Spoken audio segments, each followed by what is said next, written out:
So it's about time where in July it's very hot and bass aren't really biting as much.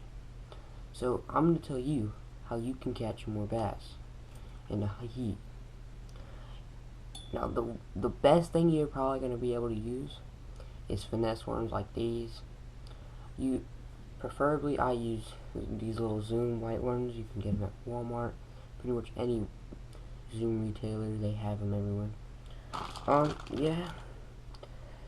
Yeah, that, and then I'm gonna take my check box out here. Yeah.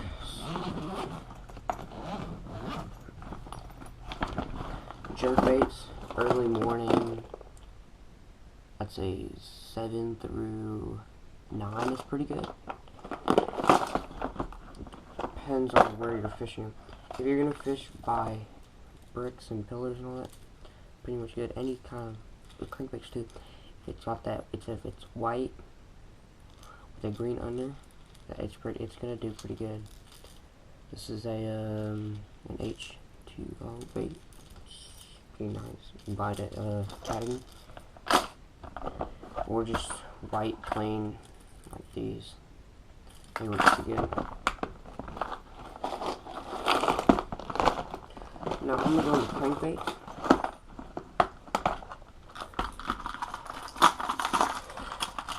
These work. It's just little six cents, little crankbait. And then I don't know, not this one or this one, but a little craw, rattles and all that, or little crankbait. They work pretty good if you're doing a slow retrieve. It's pretty much the same thing. And yeah. Anything that's pretty much like a chrome will work. It's pretty good. Now, if y'all get into top water, early morning. Now, if you're fishing a lot of structure, the Googan Revolver is pretty good, but they also make like others. And I mean, it doesn't really matter as long as it does the same thing. So yeah, so this is it.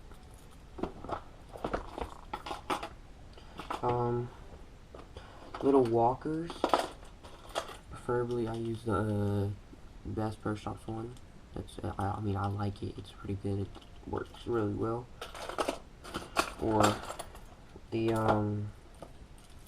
these. I have 2 of them. You get it. I think a long time ago you got them in your Mr. Tech Box. They work amazing. I really should do a Mr. Tech Box video, but I don't get them anymore. So let's go into spinners. Actually, spinnerbaits. Chatterbaits work. A-rigs. Pretty much all through season they work. It's just shad. I like to use anything that represents shad or bluegill. I like this little sunfish bait. No, not this one. It's this one. It's pretty simple. My phone's going off. But yeah.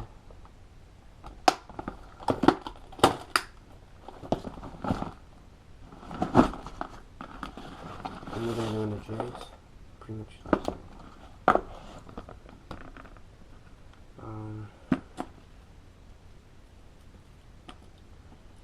These work really well. Ones with the rattles on them. If y'all got a jig that just looks like something I have, then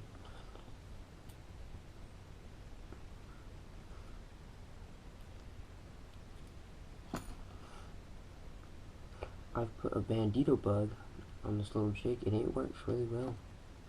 I'm not gonna lie. And then I have a little small jig.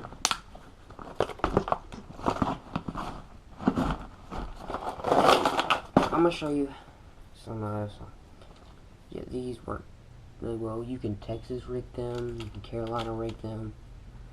Just depends pretty much. I use a 4/0 hook. sprays. It just works better for me.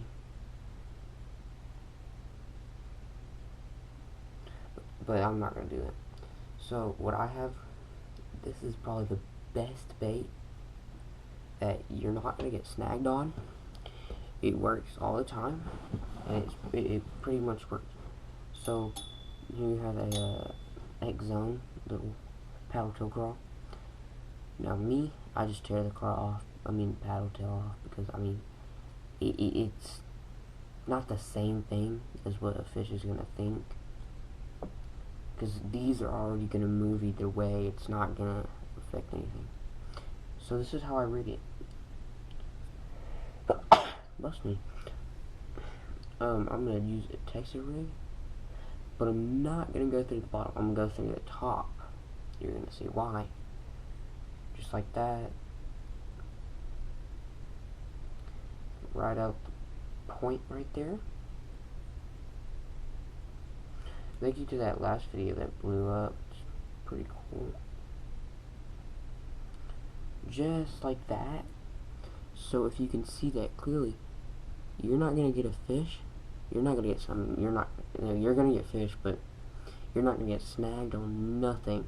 And it's gonna stay on too because it's still got that thing right there. So it's gonna work. It still works the same because the bait is like it's still it looks the same. It's two-dimensional pretty much is what I'm saying. So it's the same on both sides. And I was at Walmart today. I picked up some oh my gosh. Yeah, these are my soft baits. And like the other hooks and all that, I don't know what to do with some of that. So that's what I'm gonna be fishing with in my future videos. Here's a little thing I like. I do lots of videos, but I don't catch anything, or it's too long and it's not entertaining. Then I won't upload the video. I'll just scrap it. Because most of the time, when I go to this place, it's pretty much the only place I go to except Lake Palestine. There's not many bass there.